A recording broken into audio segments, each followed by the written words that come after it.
Even Dr. Van der Kolk, who wrote the book Body Keeps the Score, who's one of the leading authorities on this topic about the body, you have to heal through the body. You can't heal through the logical brain.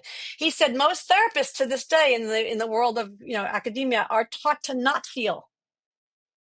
So part of my crusade is like, you can't heal with somebody who is like trying not to feel with you. That's, as you'll see as we go on to talk about it, as human beings, the whole point of our emotions is to connect to each other. And when we connect, we don't feel alone. Connection is the antidote for everything.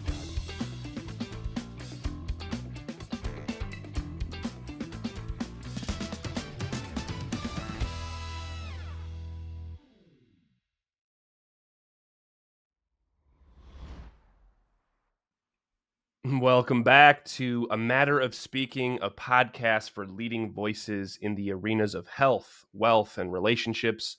Our aim is to reach aspiring leading voices, potentially like yourself, by interviewing current leading voices and understanding the journey that it took to get to where they're at. Today, we speak with Carla Melucci Ardito. She is a New York City-based teacher who has spent 40 years personally exploring, studying, and practicing the art of healing. Graduate of NYU, lifelong student of yoga, mind-body modalities, dedicated to helping people uncover and resolve the root causes of their struggles and equipping them with practical tools for continuing transformation.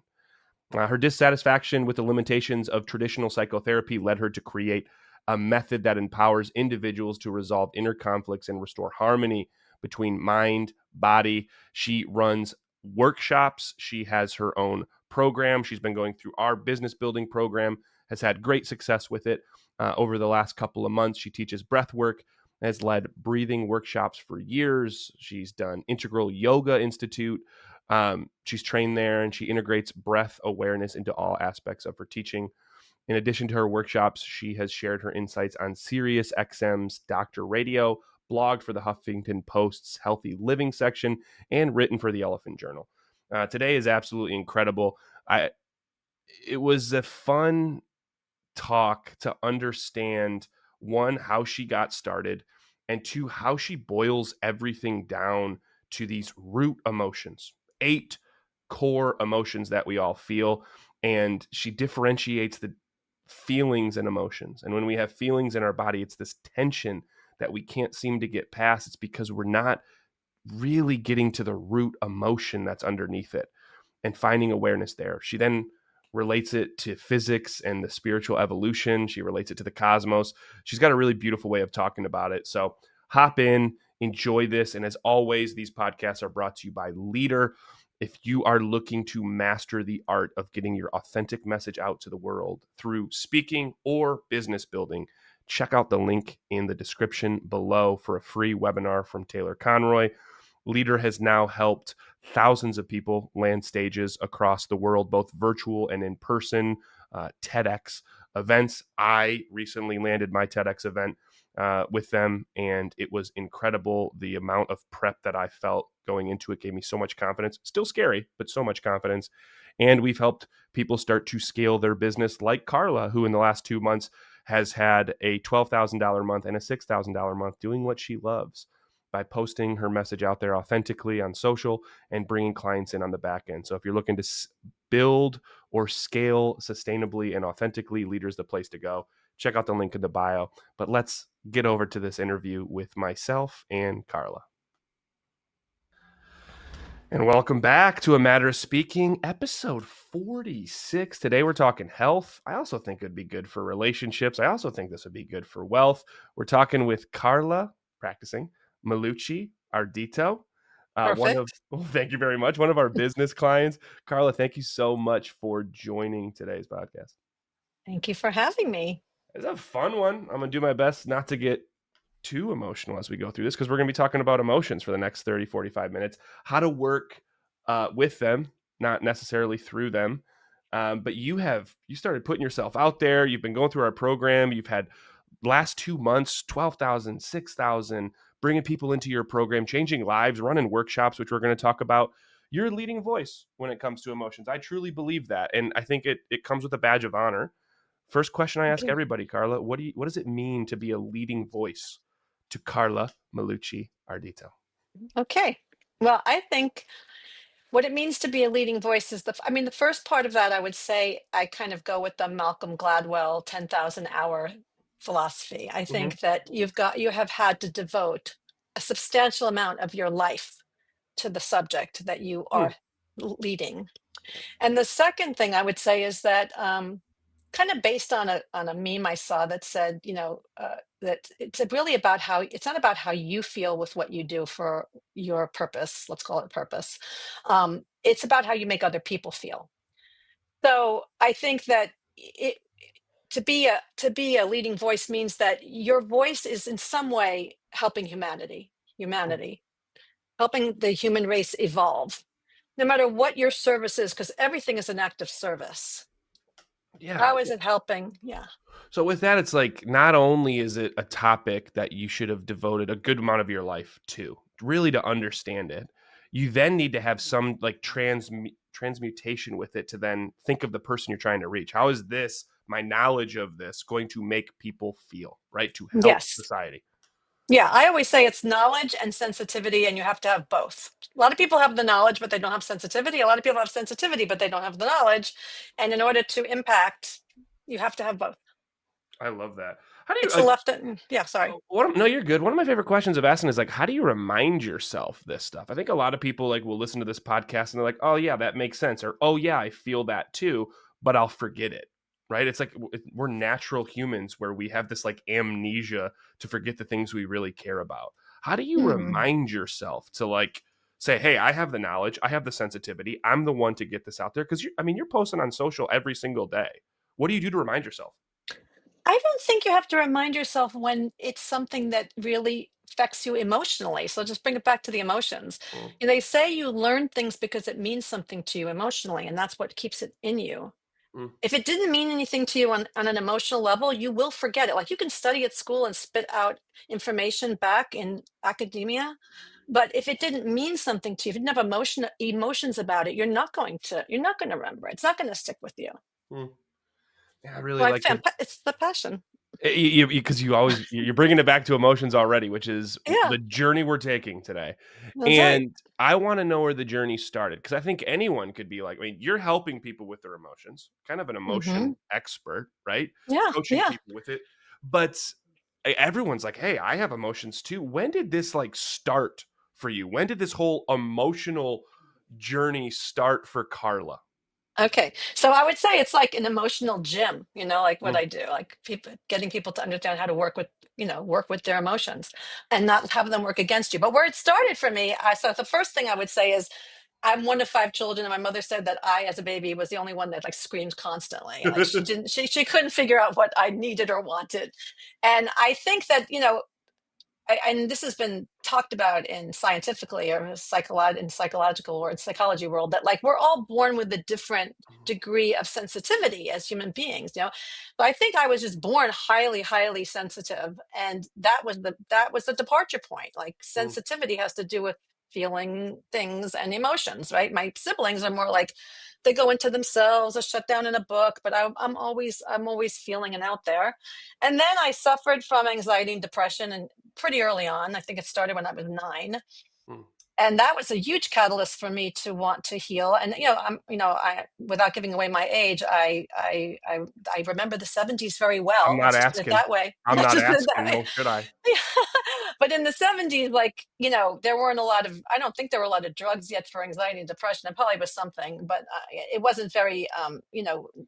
People didn't know about it, and therapy was also taboo at that time still. Mhm, So I kind of I became just really obsessed with. I read Alice Miller. I don't know if anybody out there knows who Alice Miller is, but she's a great child advocate of how we affect our children. mm, And I read a lot of Eric Fromm, and I was reading books like that really early, trying to find the answers. And then I studied a lot of mind body. I did a lot of mind body work, a lot of modalities I studied.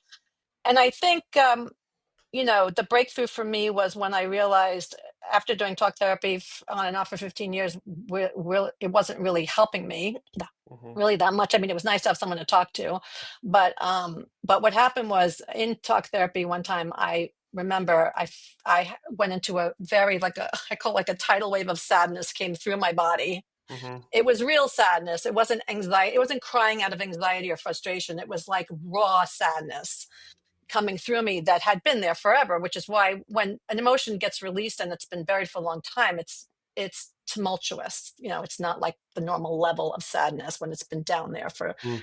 at that time, 20 whatever years. And that was only half of what made that moment healing, which I put together. I was like, wow, I'm feeling really really pure emotion. But my therapist at the time, I looked up and she was crying because I was telling a story about what had happened to me, and that sealed the deal. It was like that made me feel like what I'm feeling allowed me to connect to another person, and it made a difference that she was feeling what I was feeling. She was giving me the signal, like, I know what that feels like. Mm. I know it. I'm not feeling sorry for you. I'm having that memory of that emotion at the same time.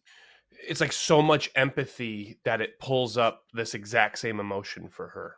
Exactly. And people need that to heal. And that's why, and even Dr. Van der Empathy. Kolk, yeah, even Dr. Van der Kolk, who wrote the book Body Keeps the Score, who's one of Mm-hmm. the leading authorities on this topic about the body. You have to heal through the body. You can't heal through the logical brain. He said most therapists to this day in the world of academia are taught to not feel. Mm. So part of my crusade is like, you can't heal with somebody who is like trying not to feel with you. That's, as you'll see as we go on to talk about it, as human beings, the whole point of our emotions is to connect to each other. And when we connect, we don't feel alone. Connection is the antidote for everything. Yeah, so this is the when you say don't work through your emotions, work with them. What you're Yeah. saying is like just to kind of recap what I'm hearing here, you Hmm. went through anxiety, depression, young age, right? You Hmm. started reading up on it, you were fascinated with it, you're trying to find ways to get to work with it, right? That leads you Hmm. to talk therapy. It was so for so long, but it's really the moment you're able to share this pit of sadness and have someone literally meet you there. Exactly.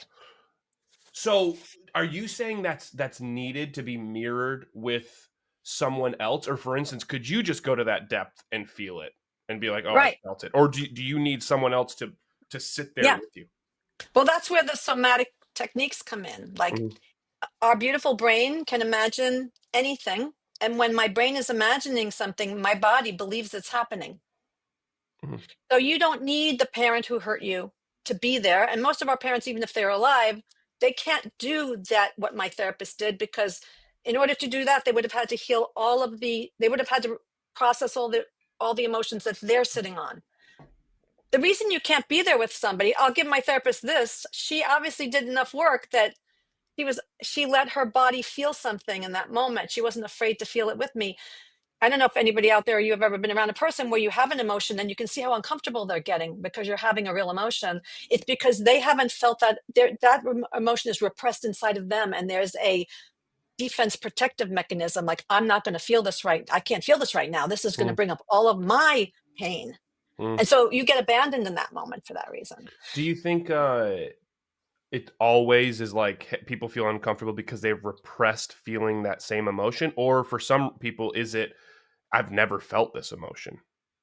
I think that we're born feeling all of these pure emotions that I hope we get to talk about, Yeah, because I'm, not I'm everything we curious feel though. is I've done research on you. I'm curious because you yeah. you do say some. I think it's 7 or 8. There's like we all have. There's 8 true emotions, and everything else is kind of with it. Like first off, you don't mind me asking for anyone Yeah. listening or Yeah. watching, what are those 8 core? Yeah. I'm gonna write them down. What are those 8 Right. core? Yeah. So we call a lot of things emotions that are not emotions. Hmm. And I'll explain why they're not emotions later. But the 8 pure emotions, there are 8 of them because they come in sets Okay. of 2 each. The first is fear and excitement. Those are pure emotions. And those, obviously, fear, survival emotion. We're not crazy about feeling that one. Excitement is a thrive emotion. We love feeling that. Hmm. They are in the state, they flow through the same system of our body. They flow through our nervous system. Hmm. Whether you're excited about getting on a roller coaster or you're scared to death that a tiger jumps out at you, that is activating the same physiological system in your body, your brain, your nerves, your spinal fluid. The Same second, path. Those. So basically, what you're same saying is path. those cars run on the same track.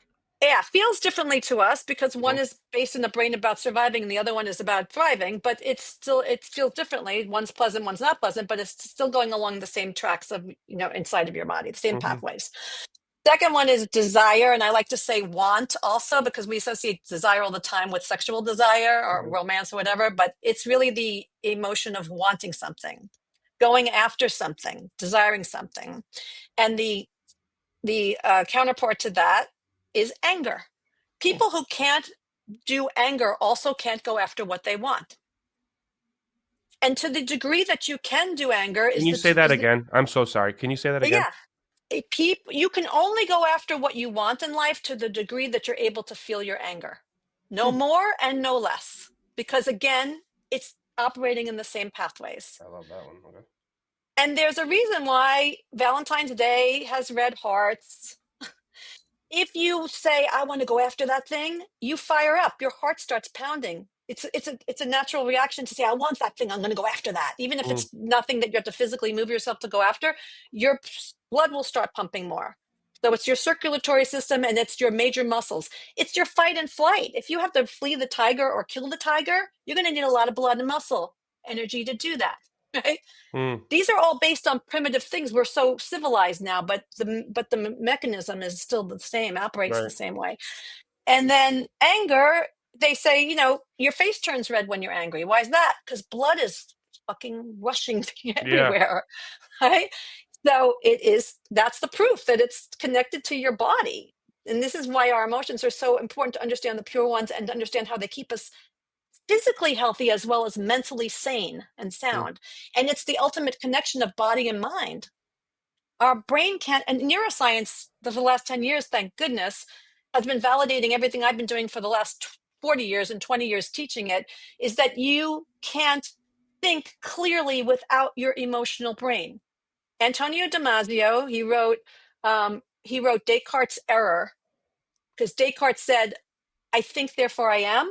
Mhm. And this neuroscientist, Antonio Damasio's research proves you feel, therefore you are. Hmm. You can't have a thought without an emotion. So you're saying feeling registers first, which then triggers us to Informs. informs us to think, which It then informs our informs us to brain act. of our reality, of our truth. It Hmm. informs your brain of what your world is.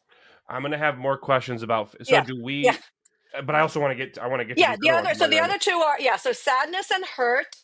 I like to say hurt, pain, sadness. That's all the same thing. And then the counterpart is comfort, relief, satisfaction. Mhm. If I can cry real tears of sadness, not frustration tears and not pity tears or whatever, I can receive comfort from somebody. Mhm. Okay, give me the last two.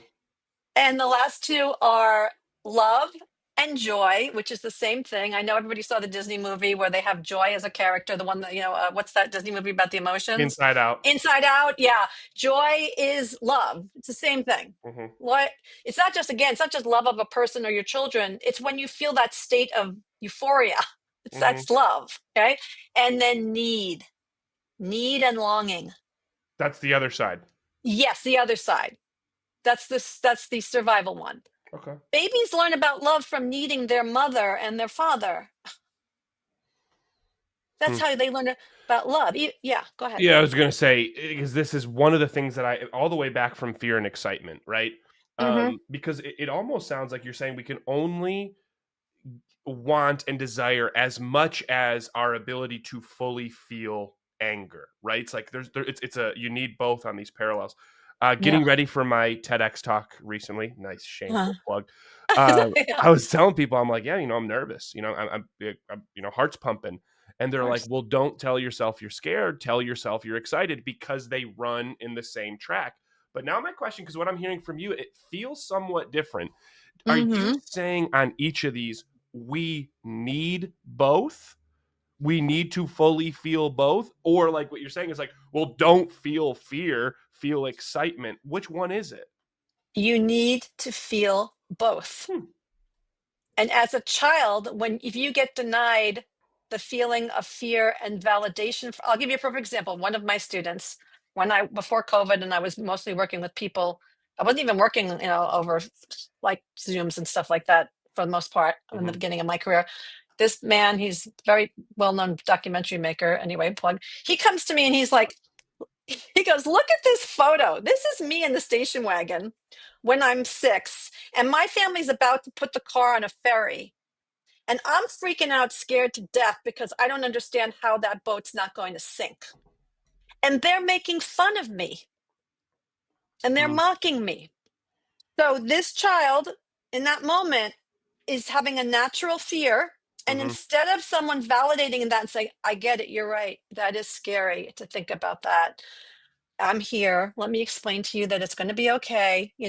That child doesn't squelches down the fear, feels hmm mocked for the fear, now has shame for feeling a pure emotion, and has no resolution for that emotion. Nobody validates it and witnesses it and works through it with them. hmm That person will start to suppress fear in their life. Will Fear they will not. also start to suppress excitement? Because that's the Yes, and counterpoint. yeah, Wow. they won't purposely suppress excitement. It will just get suppressed. It's how the system works. Yeah. So this will only be for people that are watching on YouTube. But it's like if you think this is the middle point, and this kid is starting to feel an extreme fear, right? And it's like, Mm-hmm. and he's mocked for it. So instead of him Mm-hmm. feeling it this much, he feels it this much. Let's say. Yeah. Now, if he ever gets excited about something, he's going on a trip, he Yeah. will naturally only be here Dumb rather it than down. 100%. You just explained past. that so very well explained, Thank you. Dylan. Thank I you. like it. You could be my co-teacher. That was Okay. very good. I Yes, actually I exactly. want to get to your teaching, but before I get to teaching, I Yeah. had one other question as you told me these 8, which are fascinating. Thank you so much. Yeah. Um you talked about how some of these like emotions, like hey, the Descartes error, right? It's not Yeah. I Yeah. think therefore I am, it's I feel therefore I think therefore And I am, right? yeah, right. So that feel, can we control that? Are we trying to like? Does that just pop up? Are we like? Mhm. Is it almost those like we don't really have the free will to say I'm feeling this? It just Mm. naturally arises. Well, when you are born, your system is pure, Uh huh. and naturally you get, as a baby, angry. You get scared. You get sad. You hmm you cry out in need, right?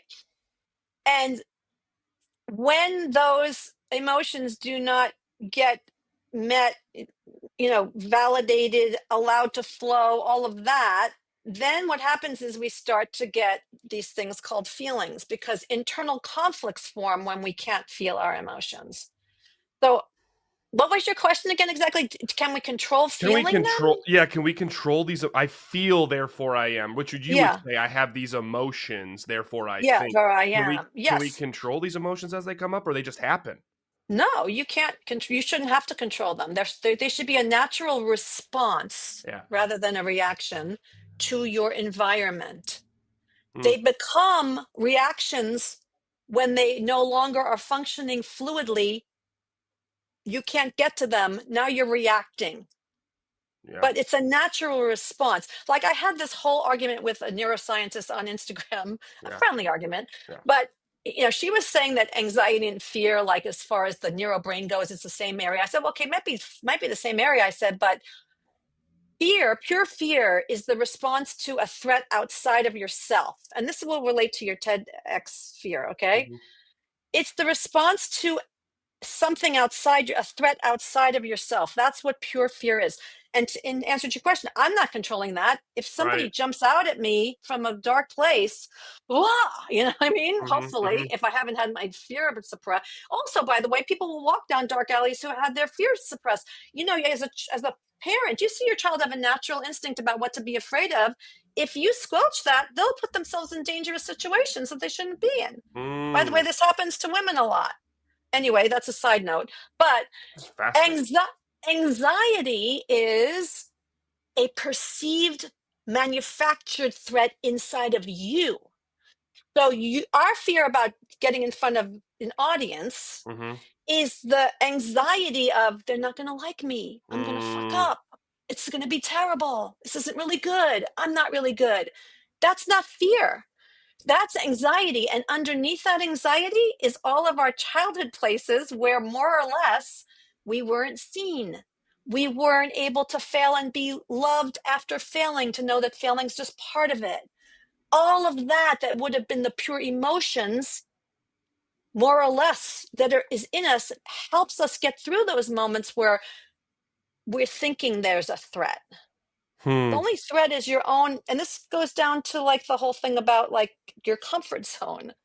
Mm-hmm. You can only be as comfortable going into discomfort and the unknown, like getting on stage, when you have, to the degree that your emotions were validated and you went through the bad times and you had connection and you were okay. So it's, in other words, it doesn't mean that something might not get screwed up, that you might not screw up in some way, but internally you know you're going to survive it because you've had the experience of feeling sad about that and being comforted. So you'll just get up on your feet and go. But the anxiety is bigger if you're like, oh my God, I don't know what it feels like to be comforted after that, and keep going.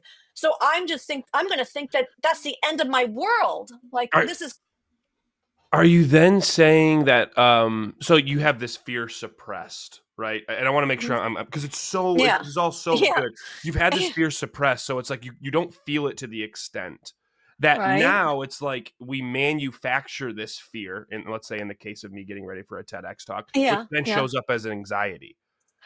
Is that right. correct? Is that what I'm hearing? Yes, yes. But the most important point is that if I don't have an experience of screwing up in life and having, like, okay, having comfort and knowing that I'm going to be okay, like I'll have like we have an internal mother and father for the rest of our lives. And part of what I'm doing with my people when I'm teaching them, I'm helping them heal, is we're repairing the internal mother and father that is lacking, that whatever missing, whatever needs to be there. So if I don't have the experience, my nervous system doesn't have the experience of failing and being loved through it, then when I'm in a moment of feeling like I'm going to go to TEDx and I might screw up, the stakes are too high. If my system doesn't know that when you fail, it's all, I haven't had the experience that someone's there for me, it's all going to be okay, Mm-hmm.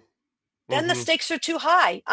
This is going to destroy me. I'm I'm gonna going to fall fail apart. and I'll die. It's like we have these Yeah, like these they don't even like make sense. psychically die. Yeah, Yes. Yeah. like psychically die. It's like a psychic death. Like, oh my God, my whole ego Yeah.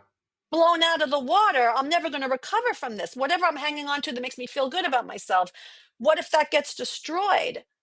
It's But Mm, nothing can destroy you if you have connection and understand love, because life isn't perfect and the world's not perfect and shit's going to happen. But when you get to feel your emotions, or you go back and repair the ones that you didn't get to feel, and make connection, you become so resilient in the face of everything. mm. So cool to hear that because it's like, man, I would have loved to have someone like you as I was getting ready for this. And it's like you're helping other people as well. So before we kind of Yeah, get into the feeling emotion aspect, like I want yeah, to do a yeah, little bit of a recap. yeah. So in your own journey going through this, now you're a Mm. wealth of knowledge. Like you said, teaching 40 years since you were 10. When in the journey after going through, talk therapy, reaching that moment with your therapist and be like, oh, this is what it is. When did that start to transcend to, hey, I want to help myself and I'm going to take it a step further. And now I want to help other people with this. Mm. Like, how did that all come about for you? I think I just kept having more and more experiences that were that model. Like, I'm feeling my real emotion of anger right now, and also anger and sadness. I want to, if I can get to talk about how they're neighbors in your system, and you don't feel anger unless you've been hurt, and you Mhm. don't. If you've been hurt, you should be feeling some anger towards the person Yeah, that yeah, yeah, yeah. But did. answer the question now. How did Okay, you get to sorry. help? Yeah. So yeah, no, I forgot. Okay, so I started to have more and more of those experiences under that kind of a sequencing of feeling the emotion and then getting connection. And I would do the imagination of my own parent, because I go back to moments like, once you set the system into motion, we have a spirit that wants to heal. So like stuff was coming up, like, oh, Mhm, that moment when I dropped the pie and my mother flipped out, instead of like just being like, oh, it's mhm, okay, you dropped the pie, right? Like stuff would just start to come up. It's like my system wanted to correct all of the internal conflicts that had happened from me not being able to feel a pure emotion and have a parent be there, right? mhm, And then I started writing about it. And I was teaching breathing workshops, and breath and emotions are so connected. And reading the neuroscience. And I did everything, just all of the pieces, like all it started to come webs, like like knitting a sweater. It all came mhm, together. And then I just was like, I could help people. And I remember my very first person. It was somebody in the neighborhood, and I saw her. She was leaning against the wall of the bank, and she was hysterical, crying about the breakup she was just going through. And I said, you know what? I think I could help you. And she's like, okay, sure, I'm in, right? mhm, And then we started talking about everything in the present that's going wrong. everything that's a big disaster, even little disasters or your own brain working against you, that's all coming from internal conflicts that are coming from emotions that you didn't get to feel. Nothing's new under the sun. Mm, All your everything that's good that all the satisfaction that you're having and the excitement and the joy and the love is coming from joy and love and excitement that you know either from your parents or something you healed, or and every bad thing, every breakup, every encounter where you get hurt, every obsession in your brain, those are all coming from places in your childhood where you didn't get to feel your emotions. So I mm. started helping people, and it just and I was just doing it by word of mouth. Everybody was word of mouth, like, oh, she really helped me. Oh, she really helped me. I quit my therapist. I quit my psychiatrist. It was like, So for you, it was, hey, I had that experience of going through this. Your emotions build up, build up, build up. They're being repressed, repressed, repressed. You finally have this release. You get this like ecstasy moment of like, holy shit, someone met me there, and then mm-hmm, things start to click. So yeah, then, as shit continues to happen in your life, you follow the same process, and you fully feel it. You start to see what it relates back to. You start doing it so much, and then obviously you're passionate about it. This comes back to the Malcolm Gladwell thing. You're yeah, living it, you're writing it, you're talking about it. It's your life. And it's my life. then from there you just kind of start seeing people that need it. Then it's word Yeah. of mouth. And okay, and now who is it that tends to come to you, right? When you think of your I own th- clientele.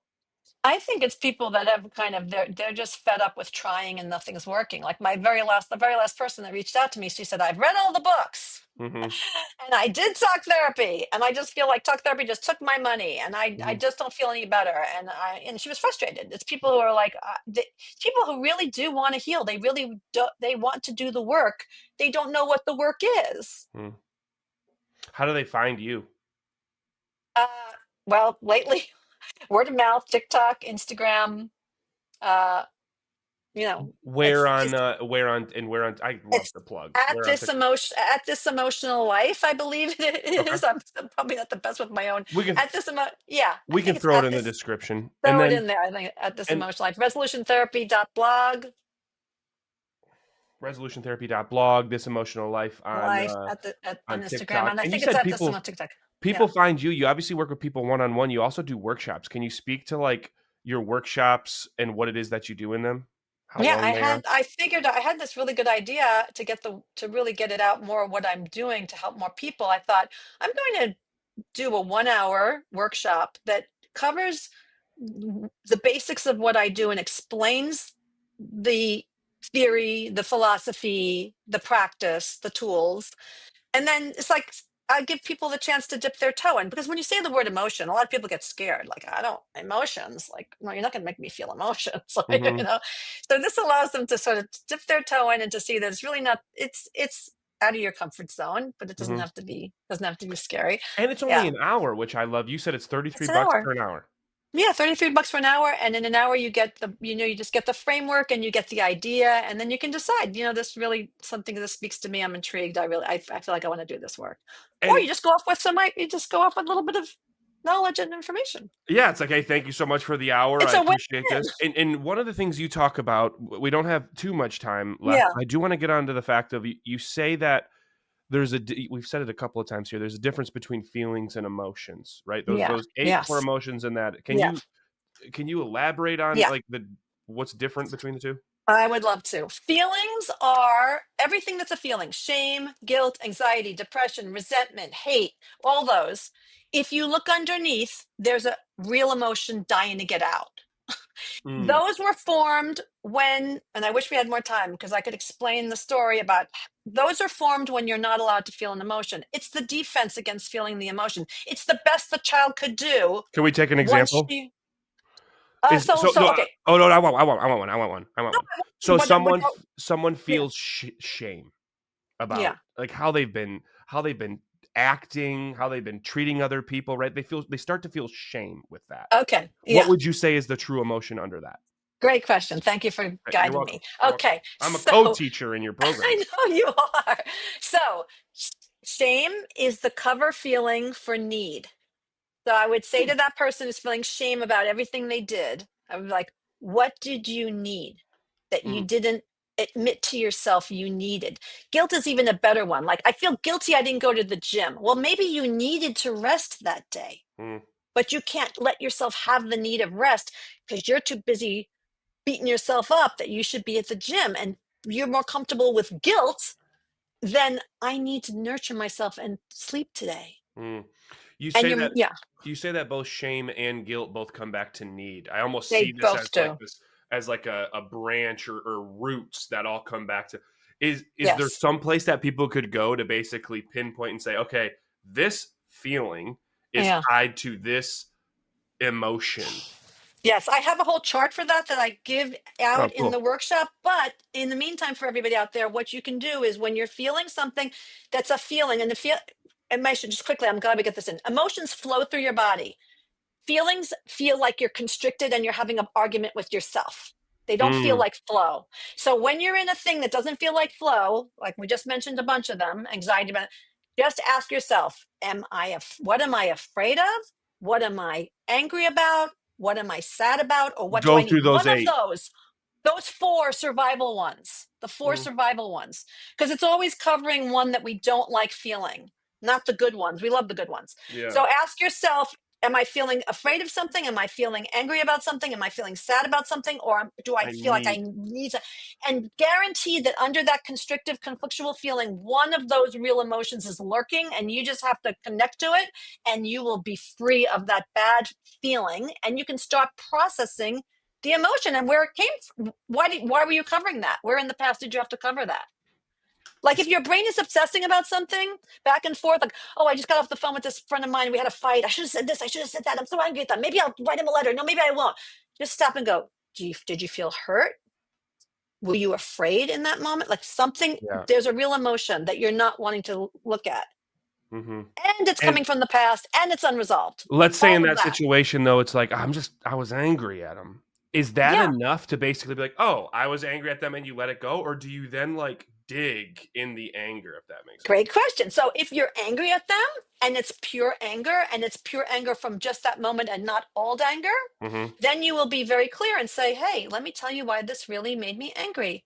Hmm. Because it really hurt me that you didn't, that you weren't there for me. You cut me off. You, whatever Hmm. happened. That really hurt my feelings. I'm angry at you about that. Hmm. But if it has old stuff that's fueling it, you won't be able to be clear in the moment with your friend because your system first has to go back to the place where it's like, oh, I'm so overworked up about this because, oh, you know what it is? Yes, if I go back, if I use this as an example, this present moment with my friend, what does it remind me of? This dynamic? Oh, it reminds me of that time with my dad when he did this. Okay, let's go back with your dad now. Let's let Hmm. yourself feel the anger that Yeah. you've held on for 20 years. Let your dad say he's sorry. Now you'll go back to your friend. You will be express anger in a very healthy way because it's no longer being fueled by the past moment So if we took this that in layers, right? that triggers you. You Yeah. start having this feeling, and the feeling is tension because it doesn't flow because flow's Yeah. emotions. You have this tension, Yeah. so you start asking yourself, is it fear? Is it anger? Is it sadness or hurt? Is it Yeah. need? Right? Let's Need. say you Yeah. boil it down to anger. You then like you have a little bit more of awareness on it. You're like, okay, it's anger, and then Uh-huh. you say, is it still is it feel better just because it's anger right there, or is there still friction? If there's still friction, Right. you go deeper. Am I That's right. angry at this person for something they did in the past, and I'm holding Right. resentment, or is it something else? But once you get to that bottom level, things start flowing again. There's no tension, Right. and That's right. from there you act. Yes, because you're not being triggered anymore because you've reinstated the machinery that makes you the sequencing of emotions and the machinery that makes you feel these normal things. You're putting it back into you're putting it back to functioning. Like, think of wires being crossed when you're young and you had that fight with your father. Your father did something mean to you and you never got to work through it with him. Now your wires are all crossed. Now in this moment with your friend, your body's being reminded of that. Now you're triggered. Now your anger is here where it really should be here from what she or he is doing. You got to go back and fix the wire crossing, and then it all gets cleared up and now you can deal with your friend in a really calm way. And please, I really want to talk about the physics of it Yeah, I was before gonna we say go. this. I think it's a perfect segue before we Yeah. get into the uncomfort zone because it's like Yeah. it is. You talk about physics and the spiritual evolution with emotions, and like going through this process, I'm starting to understand it more. Yeah. I'm like, oh, you really get to this like center place where there's no tension because you've asked, and you've. I love boiling it down into archetypes. There's 8 of them. So Yes. I'm feeling it, but I guess to talk about it conceptually real quick, physics Mm-hmm. and spiritual Yeah. revolution, Yeah. how does all this tie to physics? Okay. So since emotions are energies that move through us, emotion, right? Love that. And feelings are not motion Hmm. and they're not energy. They're just stuck static. Yeah, because emotion makes sense.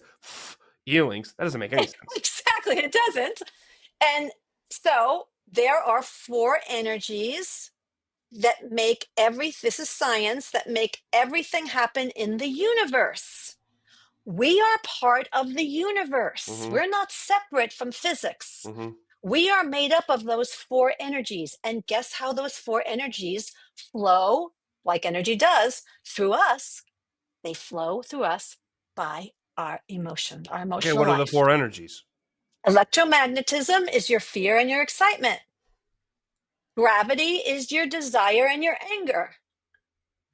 Strong nuclear force is your sadness and your comfort.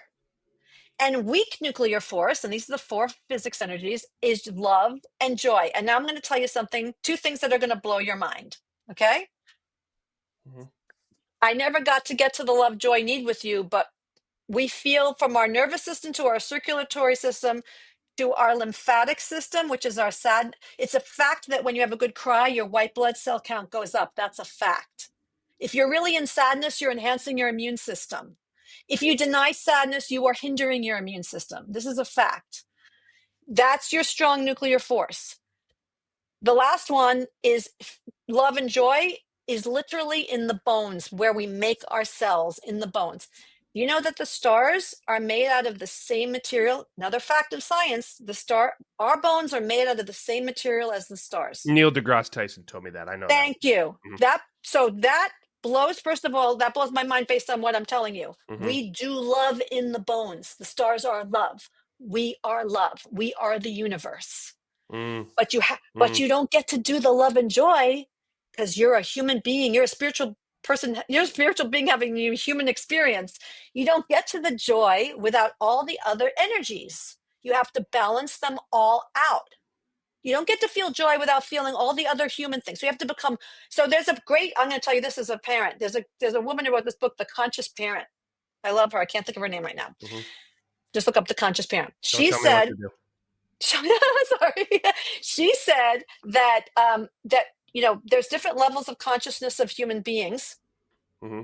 and that we're evolving as human beings at different levels, and that when you become fully human, which is means feeling all your emotions that make you a human being, as you do that, your awareness and your consciousness gets opened up because you're open to feeling everything. You're not denying anymore. Mm. So as your awareness and your expand opens up, as your awareness heightens, your consciousness raises and you become more spiritual.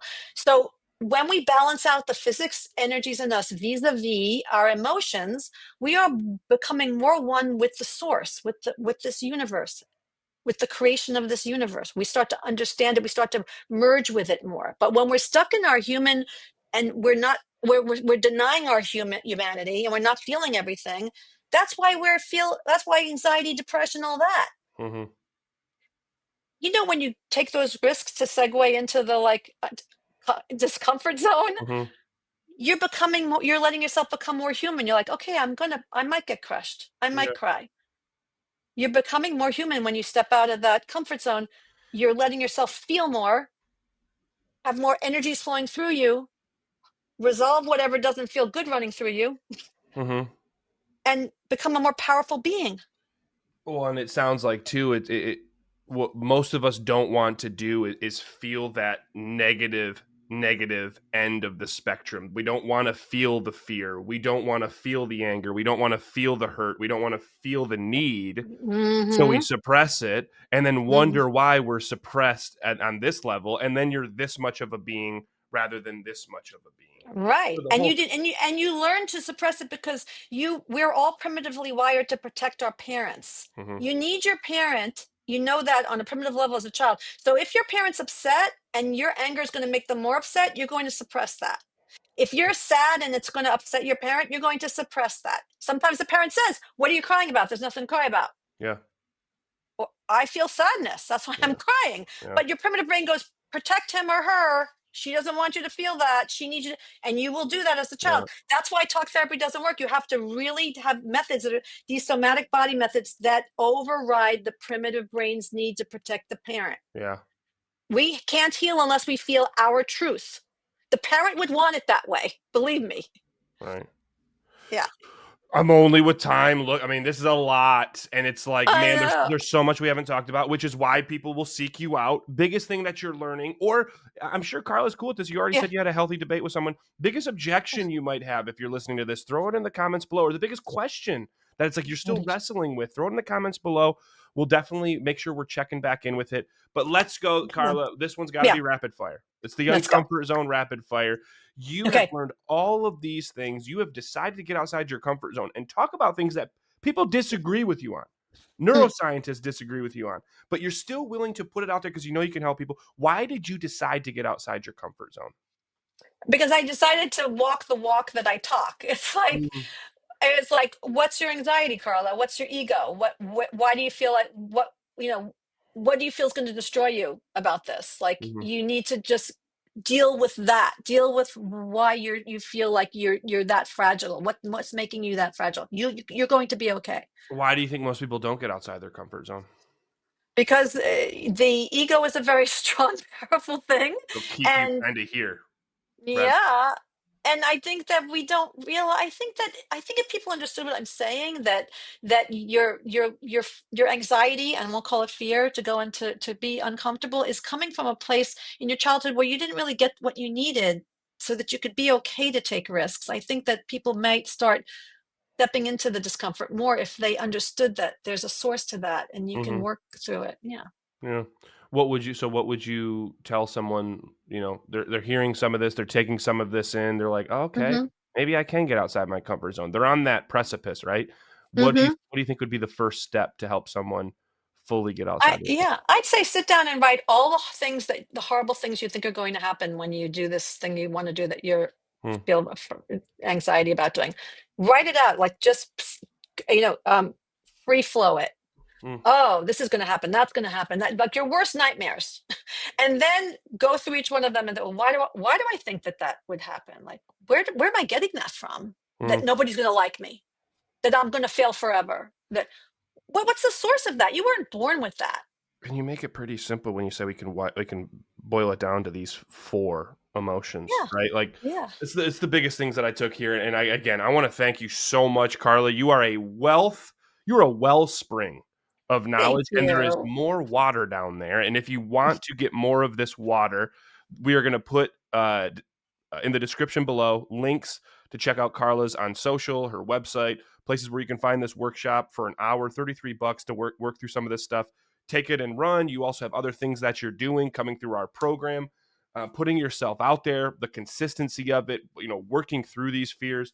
We talked about a bunch. Obviously, being a leading voice is devoting yourself to a subject and then having the sensitivity and the knowledge to care for other people. We talked about your journey a little bit, but damn, I would say the biggest things that we talked about are those 8 true emotions and the difference of feelings and emotion. When things aren't flowing, when we have this tension, asking ourselves, hey, which one of these emotions does it really come back to? And then have awareness and see if we need to dig deeper and have awareness, because that's how you work through things and experience the entire spectrum of humanity, so you can be aligned with the cosmos and how this universe operates.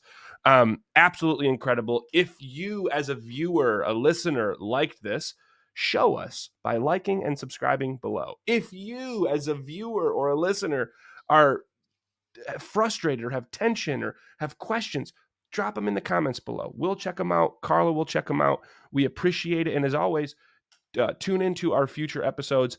But for today, I really just want to finish with a huge thank you, Carla. Thank you so much for being a part of this podcast and sharing your knowledge. Thank you, Dylan. Thank you. You're a joy. Thank you. And your sensitivity. Thank you for sharing both. Thank you. Now we got to hop off so Carla and I can talk about me getting on her payroll to be a co-coach. Yes, absolutely. We'll see everybody in the next episode. Take care.